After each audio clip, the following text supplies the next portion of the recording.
여러분은 혹시 자식에게 무시당해 본 적 있나요?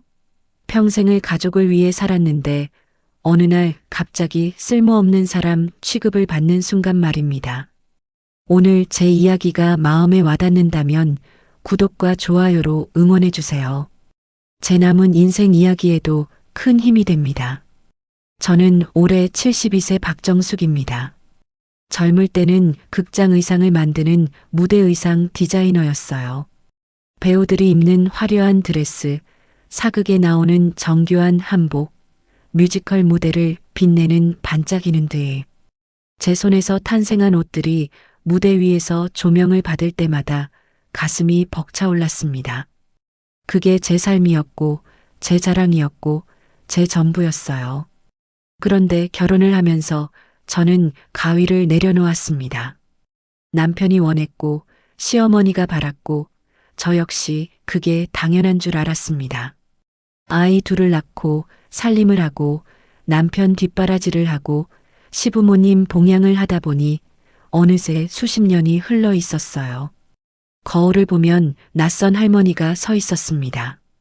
그 할머니가 저라는 사실을 받아들이는데도 꽤 오랜 시간이 걸렸습니다. 그날도 별다를 것 없는 평범한 오후였어요. 큰아들 내외가 이사한 새 아파트에 처음 방문하는 날이었습니다. 저는 며느리가 좋아하는 잡채 재료를 한 보따리 들고 지하철을 탔어요. 옷은 몇 년 전 시장에서 산 베이지색 점퍼에 편한 면바지, 무릎이 좋지 않아 운동화를 신었고요. 딱히 화려하진 않아도 깨끗하고 단정한 차림이었습니다. 저는 그게 충분하다고 생각했어요. 아들은 반갑게 맞아줬습니다. 며느리도 웃으며 인사를 했어요. 그런데 현관에서 거실로 들어서는 짧은 순간 며느리의 눈이 제 위아래를 훑는 걸 느꼈습니다. 그때 이미 가슴이 살짝 서늘해졌지만 저는 모른 척했어요. 문제는 1시간쯤 지난 뒤였습니다. 아들이 잠깐 서재에 들어간 사이 며느리와 단둘이 부엌에서 잡채를 볶고 있을 때였어요. 며느리가 불쑥 말했습니다. 어머니, 그 옷 좀 바꾸고 다니세요. 솔직히 좀 창피해요. 저는 손에 들고 있던 나무 주걱을 멈췄습니다. 귀를 의심했어요. 다시 물어볼까 하다가 묻지 않아도 안다는 걸 깨달았습니다. 며느리의 표정이 이미 모든 걸 말하고 있었으니까요. 창피하다고 했습니다. 제가, 이 며느리의 시어머니인 제가, 그 순간 이상하게도 눈물이 나오지 않았어요. 그냥 멍했습니다. 마치 오래된 시계가 갑자기 멈춘 것처럼 제 머릿속에서 무언가가 딸깍하고 정지해버린 느낌이었습니다. 저는 아무 말도 하지 못한 채 잡채를 다 볶고 밥상을 차리고 아들 내외와 밥을 먹고 버스를 타고 집에 돌아왔습니다. 집에 돌아와 현관에 서서 거울을 봤어요. 베이지색 점퍼, 면바지, 운동화, 눈가에 주름, 하얗게 센 머리카락, 오래된 가방, 창피한가? 이게 창피한 모습인가? 그때 처음으로 떠오른 생각이 있었습니다. 저는 언제부터 이렇게 입기 시작했을까? 언제부터 제가 입고 싶은 옷이 아니라 그냥 입어도 되는 옷을 입기 시작했을까? 무대 위 배우들에게 가장 아름다운 옷을 입히던 사람이 정작 자신은 시장 바구니 들기 편한 옷만 걸치고 살아온 게 얼마나 됐을까? 며느리의 그 한마디가 상처였냐고요? 물론 상처였습니다. 지금도 아픕니다. 하지만 솔직히 말하면 그 말은 동시에 제 심장 어딘가를 두드리기도 했어요. 오랫동안 잠가뒀던 문을 노크하는 소리처럼요. 나는 지금 어떻게 살고 있는가? 나는 나를 위해 마지막으로 무언가를 한 게 언제인가? 72년을 살면서 저는 딸로, 아내로, 엄마로, 며느리로 살았습니다. 그런데 그냥 박정숙으로 산 시간은 얼마나 될까요? 무대 의상을 만들며 눈을 빛내던 그 박정숙은 지금 어디에 있을까요? 창피하다는 말을 들은 그날 밤, 저는 오랫동안 잠을 이루지 못했습니다. 그리고 결심했어요. 이제부터는 나를 위해 살아보겠다고. 집에 돌아온 건 저녁 7시가 조금 넘어서였습니다. 현관문을 열고 들어서는데 아무도 없는 집안이 유난히 조용했어요. 남편이 떠난 지 벌써 4년이 지났지만 이런 날은 그 빈자리가 더 크게 느껴집니다. 신발을 벗고 거실을 지나 세면대 앞에 섰습니다. 손을 씻으려다 무심코 거울을 봤어요. 낡은 베이지 점퍼, 구겨진 면바지. 하루 종일 지하철을 타고 장을 보고 부엌에서 움직인 탓에 머리카락은 제멋대로 흐트러져 있었고 어깨는 제 의지와 상관없이 앞으로 구부정하게 말려 있었습니다. 피부는 거칠었고 눈 밑에는 깊은 그늘이 내려앉아 있었어요. 낯설었습니다. 거울 속 그 사람이 저라는 걸 알면서도 선뜻 내 모습이라고 받아들여지지 않았어요. 마치 오래전 잘 알던 사람이 아주 많이 늙어서 나타난 것 같은 느낌. 눈은 분명히 기억하는데 얼굴은 기억과 너무 달라진 것 같은 그 묘한 감각 말입니다. 언제 이렇게 됐지? 혼잣말이 입 밖으로 나왔습니다. 대답해 줄 사람은 없었어요. 저는 천천히 거울 앞에 서서 저를 들여다봤습니다. 오랫동안요. 아마 그렇게 자신의 얼굴을 오래 바라본 게 수년 만이었을 겁니다. 보통은 세수하고 로션 바르고 나면 그만이었거든요. 거울은 그냥 기능적으로 사용하는 물건이었지 내 모습을 제대로 보는 창이 아니었습니다. 그런데 그날은 달랐어요. 며느리의 말이 아직 귓가에 맴돌고 있었습니다. 창피하다는 그 말이 자꾸 제 눈을 거울 쪽으로 잡아당기는 것 같았어요. 나는 한때 무대 위 배우들을 가장 아름답게 만들던 사람이었습니다. 사극 배우의 치마 저고리 하나를 완성하기 위해 밤을 새우던 20대가 떠올랐어요.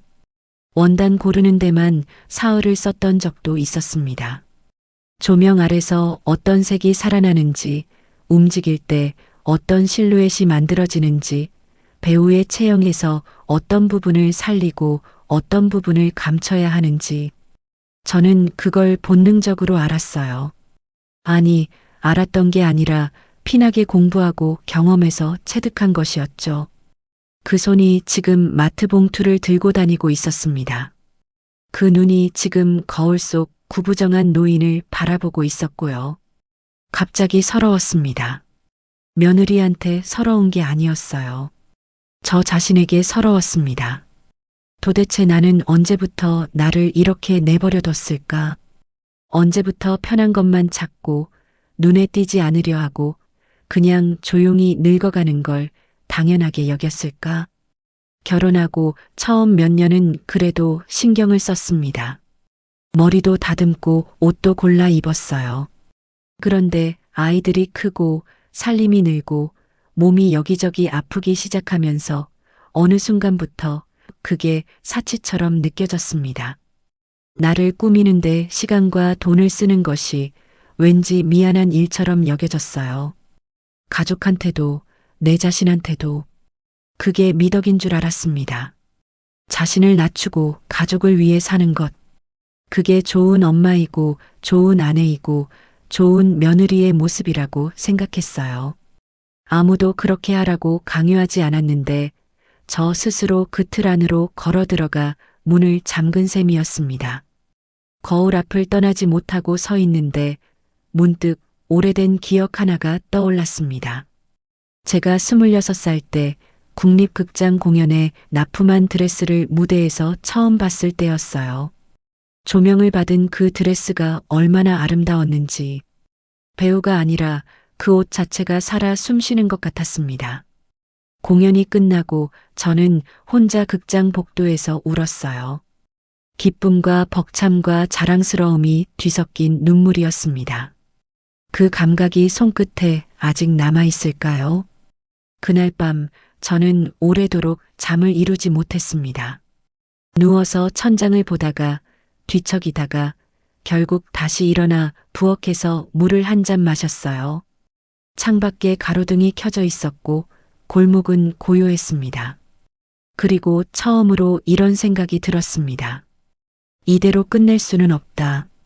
아직 72년밖에 안 살았잖아요. 아직 손이 있고 눈이 있고 무언가를 만들고 싶다는 마음이 이 안에 살아있잖아요. 며느리가 창피하다고 한 그 모습이 진짜 나는 아니잖아요. 거울 속 낯선 노인을 다시 나로 만들어야겠다고 생각했습니다. 아니, 더 정확히는 그 낯선 노인 안에 아직 살아있는 26의 박정숙을 다시 꺼내야겠다고요. 무서웠습니다. 솔직히 말하면 이 나이에 뭘 시작할 수 있을까 싶기도 했어요. 하지만 그보다 더 무서운 건 아무것도 하지 않은 채 이 거울 앞에 매일 서는 것이었습니다. 그날 밤이 제 인생의 두 번째 출발선이었습니다. 다음 날 아침 눈을 떴을 때 어제 밤의 결심이 꿈처럼 흐릿해질 줄 알았습니다. 나이 든 사람의 밤새 다짐이란 게 아침 햇살에 녹아버리는 경우가 많으니까요. 그런데 이상하게도 그날은 달랐어요. 오히려 더 선명했습니다. 마치 오래 잠겨있던 무언가가 간밤에 조용히 풀린 것처럼요. 밥도 먹기 전에 저는 안방 구석으로 갔습니다. 오래된 붙박이장 문을 열었어요. 삐걱거리는 소리가 났습니다. 얼마 만에 여는지 기억도 나지 않았어요. 앞쪽에는 평소 입는 옷들이 걸려 있었고 그 뒤편 깊숙한 구석에 비닐 커버를 씌운 옷들이 몇 벌 있었습니다. 손이 거기까지 닿으려면 앞에 걸린 옷들을 헤치고 들어가야 했어요. 비닐 커버를 벗겼을 때 저도 모르게 숨을 멈췄습니다. 실크 코트였어요. 짙은 버건디색. 제가 30 즈음에 직접 디자인하고 만든 겁니다. 극장 납품용이 아니라 순전히 저를 위해 만든 첫 번째 옷이었어요. 원단을 고르고 패턴을 잡고 한 땀 한 땀 바느질하는데 2달이 걸렸습니다. 그 옆에는 울 혼방 소재의 테일러드 재킷도 있었어요. 역시 제 손으로 만든 것이었습니다. 손으로 천을 만졌습니다. 40년이 넘었는데도 실크는 살아있었어요. 차갑고 부드러운 감촉이 손끝에 전해지는 순간 가슴 어딘가에서 뜨거운 것이 올라왔습니다. 눈물이 나려는 걸 꾹 참았어요. 그러면서 생각했습니다. 나는 원래 이런 사람이었지. 이 옷을 만들던 사람. 원단의 결을 손으로 읽고 색이 조명 아래서 어떻게 변하는지 알고 입는 사람의 몸에서 가장 아름다운 선을 찾아내던 사람. 그게 저였습니다. 시장 코트를 걸치고 마트 카트를 밀던 사람이 아니라 이 버건디 실크 코트를 만들어낸 사람이 진짜 박정숙이었어요. 코트를 꺼내 들고 천천히 입어봤습니다. 40년 전 제 몸에 맞게 만든 거라 지금은 조금 달랐어요. 허리 쪽이 헐렁했고 어깨 선도 살짝 어긋났습니다. 하지만 입고 거울 앞에 섰을 때 저는 오랫동안 그 자리를 떠나지 못했어요. 달라 보였습니다. 분명히 그 모습을 보고 나니 가만히 있을 수가 없었습니다. 무언가를 해야 한다는 마음이 발을 움직였어요. 저는 외출 준비를 했습니다. 오래된 코트 대신 그나마 가장 단정해 보이는 남색 재킷을 꺼내 입고 머리를 빗어 단정하게 정리했습니다. 그리고 서울 시내 큰 의상 매장으로 향했어요. 사실 매장 앞에서 한참 서 있었습니다. 안으로 들어가는 게 왜 그리 망설여지던지. 쇼윈도에 비친 제 모습이 그 안에 진열된 마네킹들과 너무 달라 보였거든요. 그래도 결국 문을 열고 들어갔습니다. 예상했던 일이 벌어졌어요. 26쯤 돼 보이는 직원이 입구 쪽으로 걸어오다가 저를 보더니 걸음이 살짝 느려졌습니다. 미소를 짓긴 했는데 눈은 웃지 않았어요. 어서 오세요 하는 인사도 어딘가 건성이었습니다. 다른 직원들도 마찬가지였어요. 힐끗 보고는 시선을 거두었습니다. 70대 노인이 이런 매장에 들어오면 구경하다 그냥 나가는 경우가 많다는 걸 그들도 알고 있는 거겠죠. 저는 개의치 않고 옷들을 살펴봤습니다. 원단을 만져보고 봉제선을 살폈어요.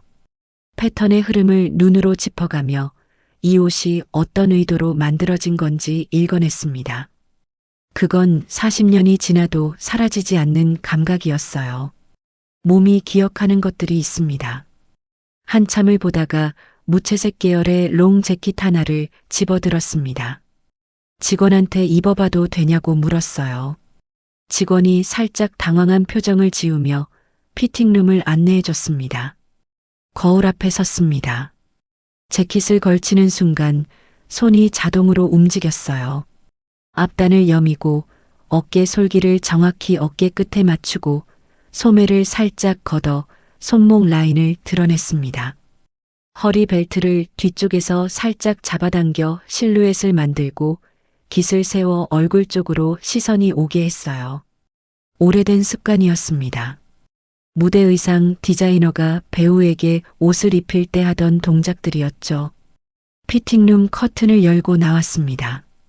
직원의 표정이 달라져 있었어요. 아까의 그 건성이던 눈빛이 아니었습니다. 진짜로 보고 있었어요. 저를, 재킷을 입은 저를. 어머 손님, 정말 잘 어울리세요. 이번엔 눈이 웃고 있었습니다. 저는 그 짧은 순간에 많은 것을 느꼈어요. 옷이 사람을 바꾸는 게 아니라는 걸 저는 누구보다 잘 압니다. 하지만 옷이 사람 안에 있는 무언가를 끌어낼 수 있다는 것도 저는 누구보다 잘 알아요. 그날 매장을 나오면서 저는 조용히 결심했습니다. 이제 다시 시작해야겠다고. 나를 위한 옷을, 나를 위한 시간을, 나를 위한 인생을.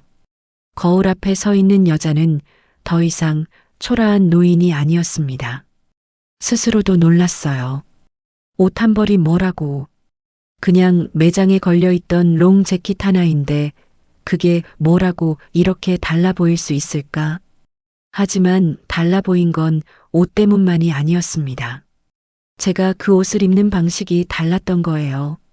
40년 동안 몸에 새겨진 감각이 깨어나면서 저도 모르게 어깨가 펴지고 시선이 올라갔습니다. 구부정하게 말려있던 등이 자연스럽게 곧아졌어요. 그건 의식적으로 한 게 아니었습니다. 그냥 몸이 기억을 되찾은 것이었어요. 직원이 가까이 다가오더니 조심스럽게 물었습니다. 고객님, 혹시 패션 하셨어요? 저는 잠깐 멈췄습니다. 패션을 했냐는 질문. 얼마나 오랜만에 듣는 말인지. 아니, 사실 살면서 그런 식으로 질문을 받아본 적이 거의 없었어요. 저는 늘 누군가의 엄마였고, 누군가의 아내였고, 누군가의 며느리였지, 패션하는 사람으로 불린 적이 없었습니다. 저는 웃었습니다. 오래전 기억 속에서 건져 올린 것 같은 웃음이었어요. 예전에 무대 의상을 만들었어요. 그 말을 입 밖으로 꺼내는 순간 이상한 기분이 들었습니다. 창피한 것도 아니고 자랑스러운 것도 아닌 그냥 오랫동안 서랍 깊숙이 넣어뒀던 물건을 꺼낸 것 같은 느낌. 이게 나였구나 하는 조용한 확인 같은 것. 직원의 눈이 커졌어요. 무대 의상이요? 진짜요? 어떤 공연이요? 순간 매장 분위기가 바뀌었습니다. 옆에서 다른 옷을 정리하던 직원도 슬그머니 가까이 왔어요. 아까까지만 해도 저를 힐끗 보고 시선을 거두던 그 직원이었습니다. 불과 10여 분 전과 완전히 달라진 공기였어요. 사람들이 저를 할머니가 아니라 고객님으로 부르기 시작했습니다.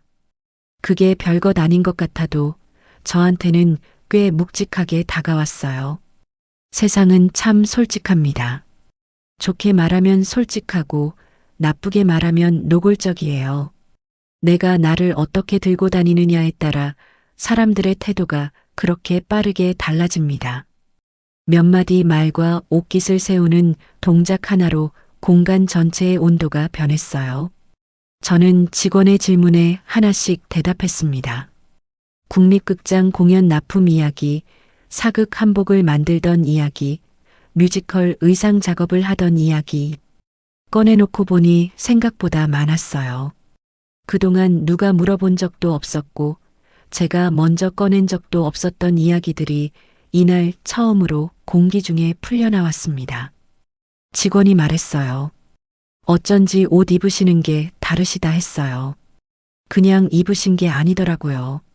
그 말이 마음에 걸렸습니다. 좋은 쪽으로요.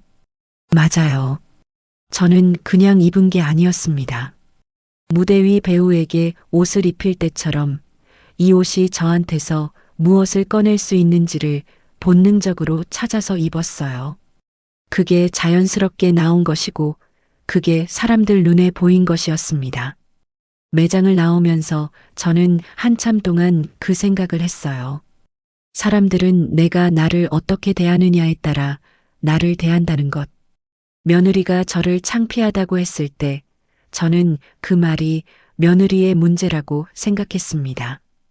그런데 돌이켜보면 저 스스로가 먼저 저를 창피하게 대하고 있었던 건 아닐까요? 나를 꾸미는 것은 사치라 여기고 내 취향은 뒷전으로 미루고 편한 것, 눈에 안 띄는 것, 그냥 무난한 것만 선택하면서 저 스스로가 먼저 저를 뒷줄에 세우고 있었던 거예요. 사람들은 그걸 읽습니다. 말로 하지 않아도 옷차림으로, 걸음걸이로, 눈빛으로 내가 나를 어떻게 여기는지가 그대로 밖으로 새어나와요. 그러면 세상도 그 신호를 받아서 똑같이 반응합니다. 제가 저를 작게 여기면 세상도 저를 작게 봐요. 반대도 마찬가지고요. 집으로 돌아오는 버스 안에서 창밖을 바라보다가 문득 이런 생각이 들었습니다. 나는 언제부터 나를 잊고 살았을까? 잊었다는 표현이 맞는 것 같았어요. 잃어버린 게 아니라 잊은 거예요. 어딘가에 있긴 한데 너무 오래 들여다보지 않아서 거기 있다는 사실 자체를 까먹은 것. 오늘 옷장을 열고 버건디 실크 코트를 만졌을 때, 매장 거울 앞에서 어깨를 폈을 때, 직원 앞에서 무대 의상을 만들었다고 말았을 때, 그때마다 저는 잊고 있던 사람을 조금씩 다시 만난 것 같았습니다. 박정숙, 무대 의상 디자이너, 원단의 결을 읽는 손을 가진 사람, 배우를 아름답게 만들던 사람, 그리고 이제는 자기 자신을 다시 아름답게 만들기로 결심한 사람. 버스가 정류장에 멈출 때마다 사람들이 오르내렸습니다. 저는 그 사람들을 바라보며 오랫동안 잊고 있던 질문 하나를 다시 꺼냈어요. 나는 어떤 사람인가? 그 질문의 답을 찾는 여정이 그날부터 시작됐습니다. 며칠이 지났습니다. 매장에서 돌아온 뒤로 저는 매일 조금씩 달라지고 있었어요. 거창한 변화가 아니었습니다. 아침에 일어나서 옷을 고를 때 조금 더 시간을 쓰게 됐고, 거울을 볼 때 예전처럼 눈을 피하지 않게 됐고, 외출할 때 어깨를 조금 더 펴게 됐어요. 그게 전부였지만 그 작은 것들이 하루하루를 조금씩 다르게 만들었습니다. 그날은 집 근처 카페에 혼자 앉아 있었어요. 특별한 이유는 없었습니다. 그냥 날씨가 좋았고 집안에 있기가 답답했고 따뜻한 것 한 잔이 마시고 싶었어요. 창가 자리에 앉아 아메리카노를 홀짝이며 지나가는 사람들을 바라보고 있었습니다. 오래전부터 즐겨하던 일이에요. 사람들의 옷차림을 보는 것. 어떤 색을 골랐는지, 어떤 실루엣을 입었는지, 전체적인 조화가 어떤지. 직업병이라면 직업병이고 습관이라면 습관이었죠. 그때 누군가 테이블 옆에 와서 섰습니다. 저 실례가 되지 않는다면 고개를 들었습니다. 30 중반쯤 돼 보이는 남자였어요. 키가 크고 단정한 인상이었습니다. 손에는 커피 잔을 들고 있었고 표정은 조심스러웠어요. 낯선 사람이 말을 걸어오는 경우가 많지 않은 나이라 저는 살짝 경계했습니다. 혹시 무대 의상 하셨던 분 맞으세요? 저는 커피 잔을 내려놓았습니다. 네. 며칠 전에 홍대 쪽 의상 매장에 가셨었잖아요. 저도 그날 그 매장에 있었거든요. 옷 입으시는 걸 보고 혹시 이쪽 분이실 것 같다 싶었는데 오늘 여기서 또 뵈니까 용기 내서 여쭤보는 거예요. 그러니까 며칠 전 매장에서 저를 봤다는 거였습니다. 저는 기억하지 못했지만 그쪽에서는 저를 눈여겨봤던 모양이에요. 뭔가 싶어서 좀 더 들어봤습니다. 남자가 자리에 앉아도 되겠냐고 물었고 저는 고개를 끄덕였습니다. 그는 뮤지컬 제작사 스타일리스트였습니다. 이름은 이준혁이라고 했어요. 중소규모 뮤지컬 제작사에 소속돼 있는데 다음 시즌 공연 의상 작업을 준비 중이라고 했습니다. 그런데 예산은 빠듯하고 일정은 촉박한데 함께 작업할 사람을 아직 못 찾았다고요. 며칠 전에 선생님이 옷 입으시는 거 보고 느낌이 왔어요. 그냥 패션 감각이 있는 분이 아니라 무대를 아는 분이다 싶었거든요. 옷을 다루는 방식이 달랐어요. 저는 그 말을 듣고 한동안 말이 나오지 않았습니다. 무대를 아는 사람, 그렇게 저를 읽은 사람이 있었다는 게 낯설고도 반가웠어요. 선생님 감각이 아직 살아있는 것 같아요.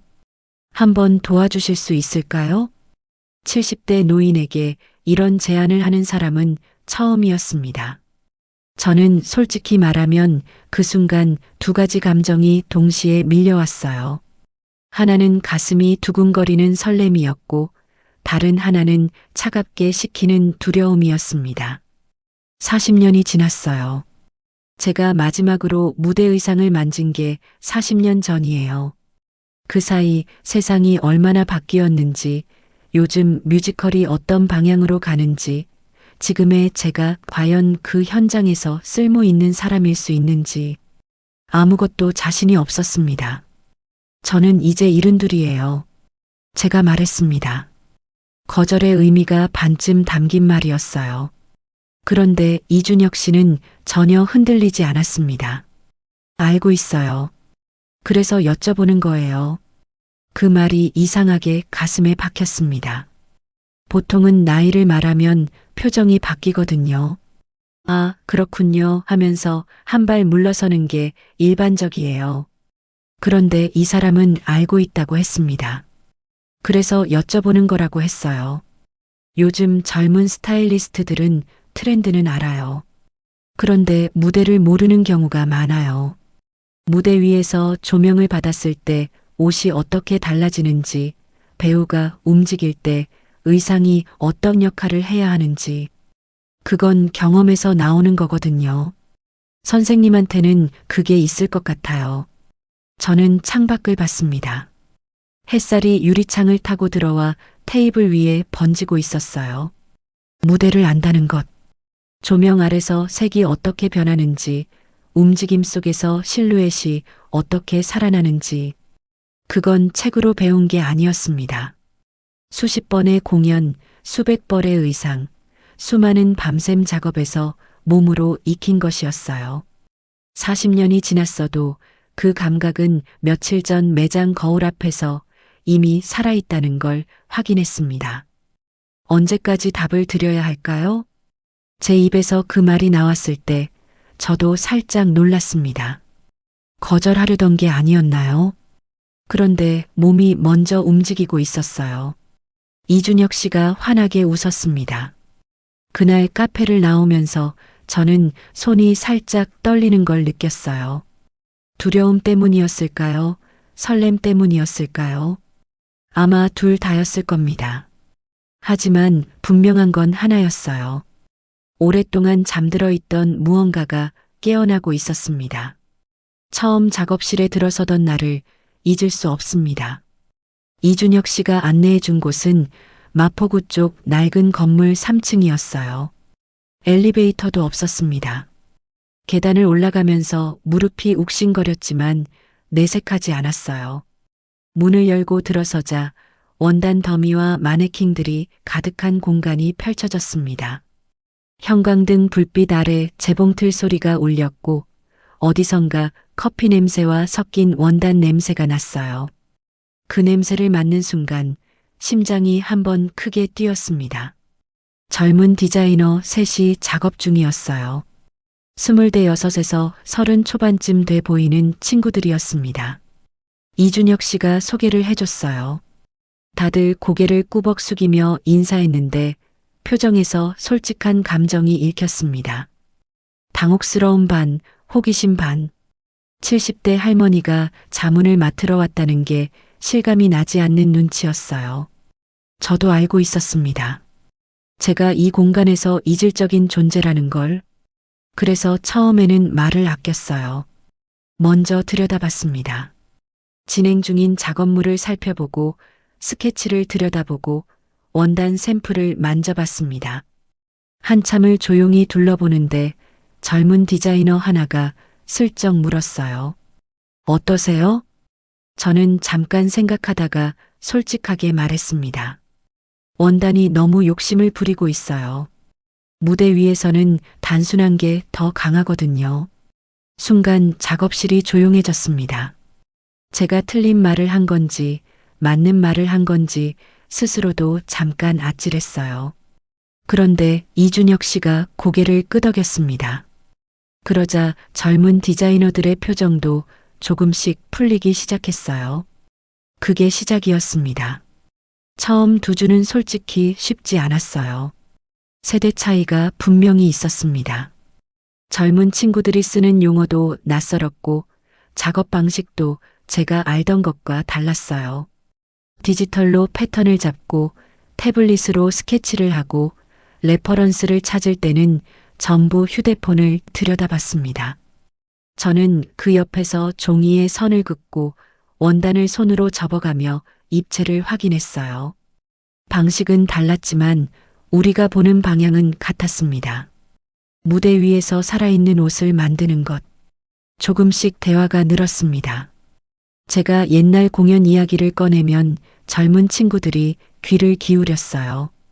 조명색에 따라 의상색이 어떻게 달라 보이는지, 배우가 회전할 때 치마단이 어디서 펼쳐져야 가장 아름다운지, 땀을 흡수하면서도 형태가 무너지지 않는 원단을 고르는 법. 이런 건 인터넷에 나오지 않는 이야기들이었어요. 수십 년 무대 옆에서 몸으로 익힌 것들이었습니다. 어느 날 가장 말수가 적던 막내 디자이너가 작업하다 말고 저를 불렀어요. 선생님, 이 부분 좀 봐주실 수 있어요? 선생님, 그 호칭이 귀에 들어오는 순간 저는 손이 멈췄습니다. 선생님, 누가 저한테 그 말을 마지막으로 썼을까요? 기억이 나지 않았어요.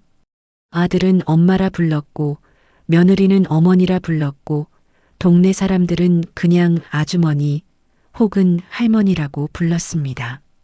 선생님이라는 말은 너무 오랫동안 제 곁에 없던 단어였어요.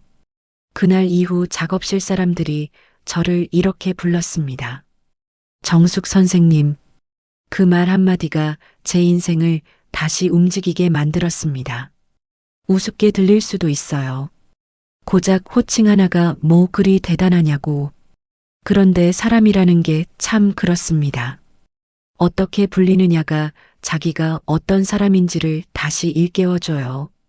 할머니라고 불릴 때와 선생님이라고 불릴 때 저는 다른 사람이 됐습니다. 아니, 정확히는 잊고 있던 제가 다시 돌아왔어요. 열정이라는 게 나이 들면 식는다고 생각했습니다. 저도 그렇게 믿었어요. 그런데 아니더라고요. 열정은 식은 게 아니었습니다. 그냥 오래 쓰지 않아서 굳어 있었던 것이었어요. 조금씩 움직이기 시작하자 굳었던 것들이 녹아내렸습니다. 작업실에서 보내는 시간이 늘어날수록 아침에 눈 뜨는 게 달라졌어요. 예전에는 오늘도 별다를 것 없겠구나 하고 눈을 떴다면 이제는 오늘은 어느 부분을 잡아볼까 하는 생각이 먼저 들었습니다. 몸도 달라졌어요.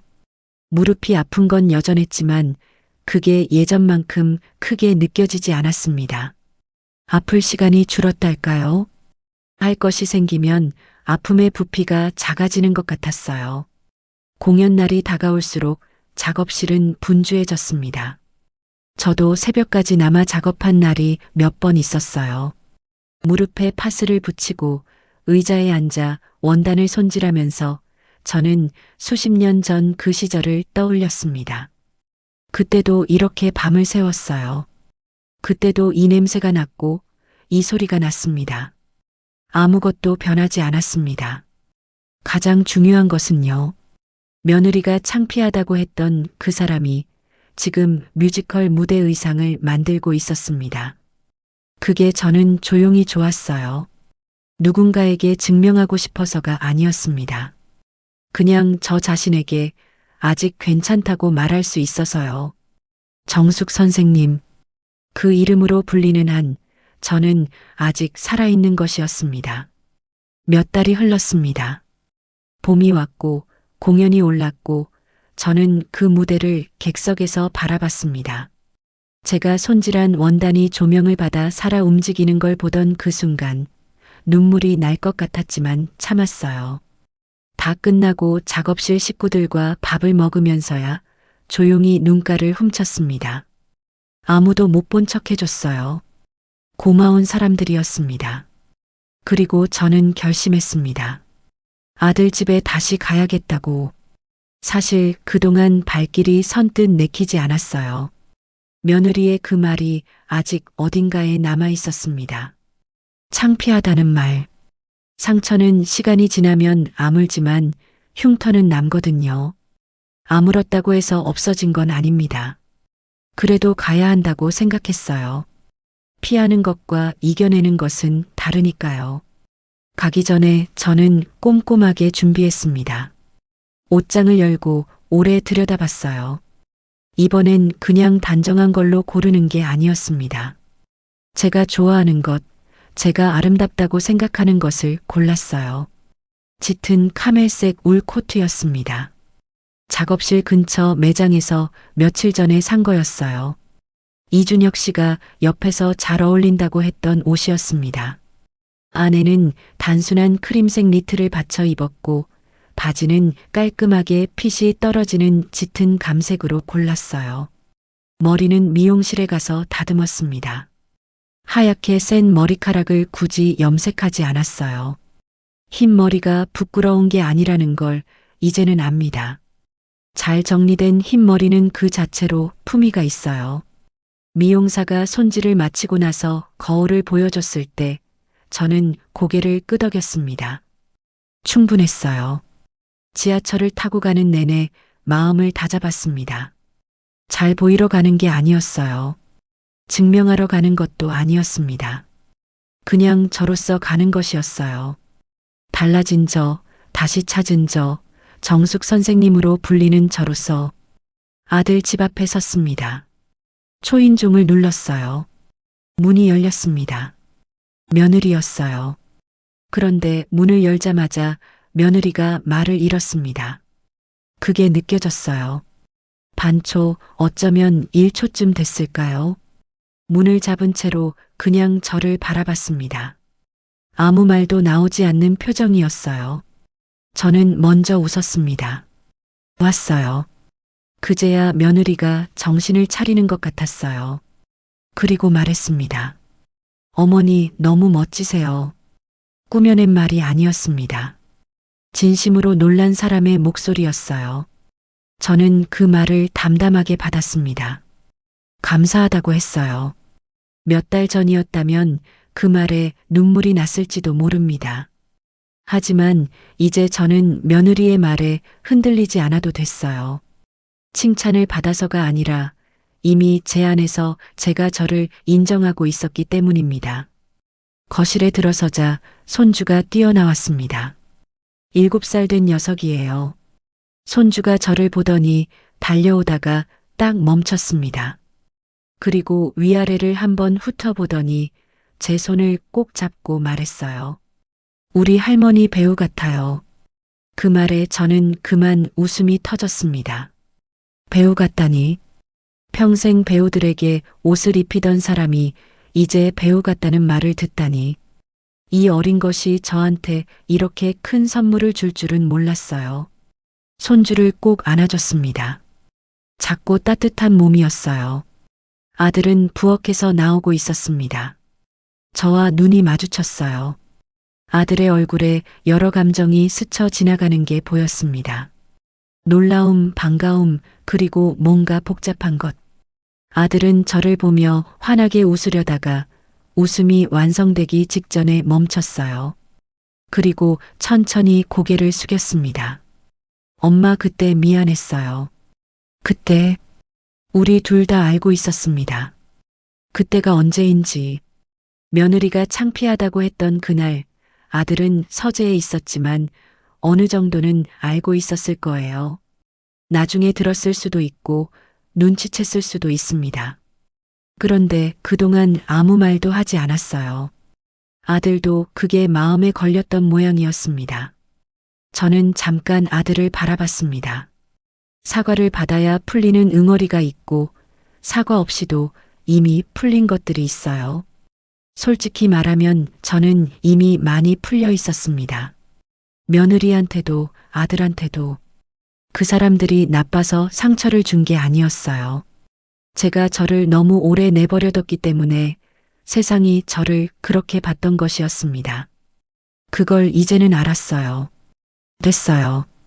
저는 짧게 말했습니다. 그리고 덧붙였어요. 엄마가 달라졌으니까.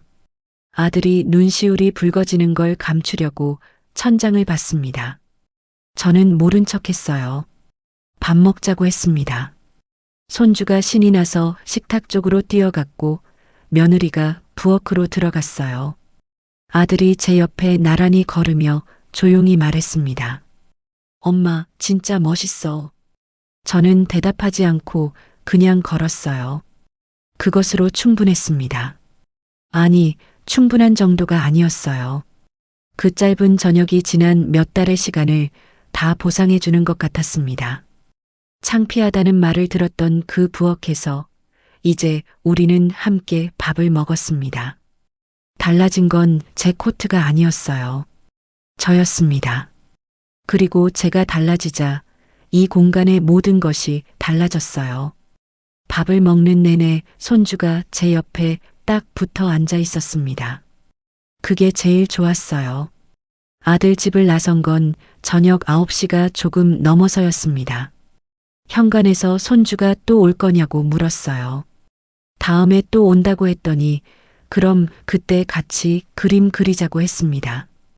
그러자고 했어요. 며느리가 조심스러운 얼굴로 배웅을 해줬습니다. 눈빛이 몇 달 전과 달랐어요. 뭔가 하고 싶은 말이 있는 것 같았지만 저는 기다리지 않았습니다. 때가 되면 하겠죠.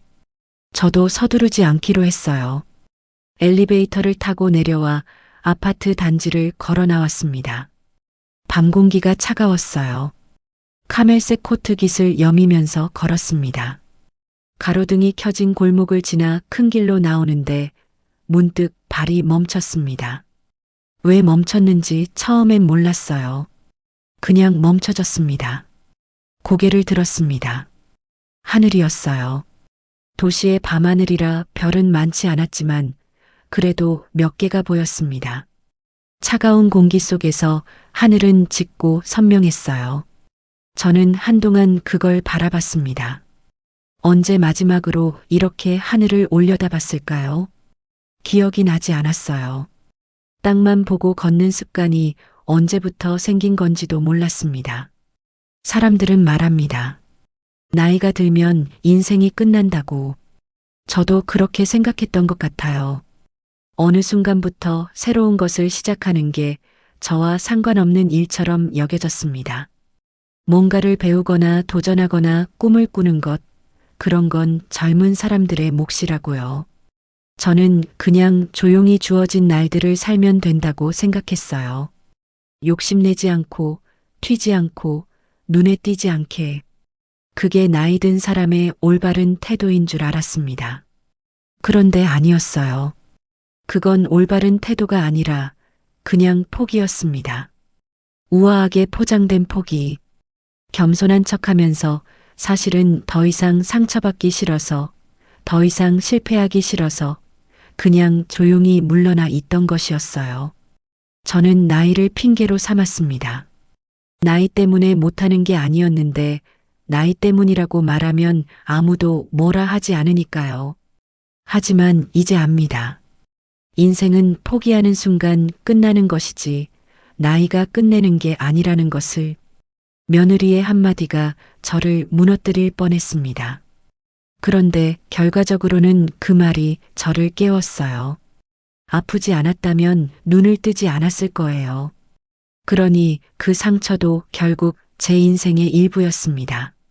나쁜 것만은 아니었어요. 옷장 깊숙이 잠들어 있던 버건디 실크 코트가 저를 다시 불러냈고 카페에서 우연히 만난 이준혁 씨가 손을 내밀었고 작업실에서 정숙 선생님이라고 불려주던 젊은 친구들이 저를 다시 세웠습니다. 그리고 오늘 저녁 배우 같다고 말해준 손주와 미안하다고 고개 숙인 아들이 그 마지막 빈자리를 채워줬어요. 지하철을 타고 집으로 돌아오면서 저는 창에 비친 제 얼굴을 봤습니다. 웃고 있었어요. 언제부터 이렇게 됐는지 모르겠어요. 어느 날 갑자기 바뀐 게 아니었습니다. 조금씩이었어요. 옷장을 열던 날, 매장 거울 앞에 서던 날, 처음으로 선생님이라는 말을 듣던 날, 무대 위에서 제가 손질한 의상이 조명을 받던 날, 그날들이 하나씩 쌓여서 지금의 제 얼굴이 됐습니다. 집에 돌아와 현관에 코트를 걸고 세면대 앞에 섰습니다. 거울을 봤어요. 몇 달 전 이 자리에서 낯선 노인을 발견했던 그 거울입니다. 그때는 이 거울 앞에 서는 게 두려웠어요. 보기 싫었습니다. 그런데 지금은 달랐어요. 거울 속 사람이 낯설지 않았습니다. 주름도, 흰 머리도, 눈가의 그늘도 전부 다 저였고 전부 다 제 시간이었어요. 저는 거울 속 저를 바라보며 조용히 말했습니다. 정수가, 아직 무대는 끝나지 않았다. 혼잣말이 민망할 것 같았는데 이상하게 전혀 그렇지 않았습니다. 오히려 오래전부터 해야 했던 말을 이제야 한 것 같은 느낌이었어요. 저 자신에게 건네는 말 한마디가 이렇게 중요한 줄 몰랐습니다. 세상이 나를 어떻게 부르든 내가 먼저 나를 어떻게 부르느냐가 더 중요하다는 걸 이제는 알아요. 72입니다. 많은 나이예요. 모르지 않아요. 무릎은 여전히 아프고 아침에 일어나면 몸이 뻑뻑하고 가끔은 돌아가신 남편이 너무 보고 싶어서 밤을 하얗게 새울 때도 있습니다. 세상이 저를 기다려주지 않는다는 것도 알아요. 하지만 그렇다고 제가 세상보다 먼저 포기할 이유는 없습니다. 아직 손이 있고 눈이 있고 원단의 결을 읽는 감각이 있어요. 아직 무언가를 만들고 싶다는 마음이 이 안에 살아 있습니다. 아직 정숙 선생님이라고 불러주는 사람들이 있고 배우 같다고 손을 잡아주는 손주가 있어요. 그것으로 충분합니다. 아니, 충분하고도 남아요. 여러분께 묻고 싶습니다. 혹시 지금 포기하고 있는 것이 있나요? 나이 때문에, 형편 때문에, 너무 늦었다는 생각 때문에 마음속 깊이 넣어두고 잠가버린 것이 있나요? 꺼내세요. 아직 늦지 않았습니다. 무대는 여러분이 내려오기 전까지는 끝나지 않아요. 저 박정숙 72에 다시 시작했습니다. 여러분도 할 수 있어요.